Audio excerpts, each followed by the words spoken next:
এক শ্রেণীর মানুষ বলে যে শুধু মুসলিম বলতে হবে, আহলুস সুন্নাহ ওয়াল জামা আহলে হাদিস বলা যাবে না। বলে যে এই লোকগুলো কি ইবনু মাসুদ রাদিয়াল্লাহু ইবনু আব্বাস রাদিয়াল্লাহু আনহুর সাথে বেশি পণ্ডিত? ইবনু আব্বাস রাদিয়াল্লাহু আনহু বলছেন, যারা আহলুস সুন্নাহ ওয়াল জামাআহ, আহলুস সুন্নাহ এক হাদিসে আসছে, আর জামা এক হাদিসে আসছে।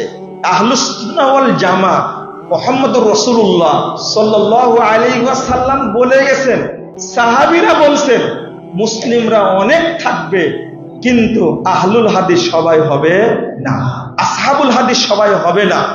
তাহলে তাদের এই ধারণাটা ভুল, তাদের এই ধারণাটা ঠিক না। দ্বিতীয়ত নতুন ধারণা। কি ধারণা? নতুন ধারণা তাদের। এই নতুন ধারণা হলো বেদাতি ধারণা। 2 নম্বর হলো যে আমরা যেখানেই অবস্থান করব সেখানে কি থাকবো? ঐক্যবদ্ধ থাকবো। মুহাম্মদ টেলিভিশন, সত্যের জয়, সব সময়।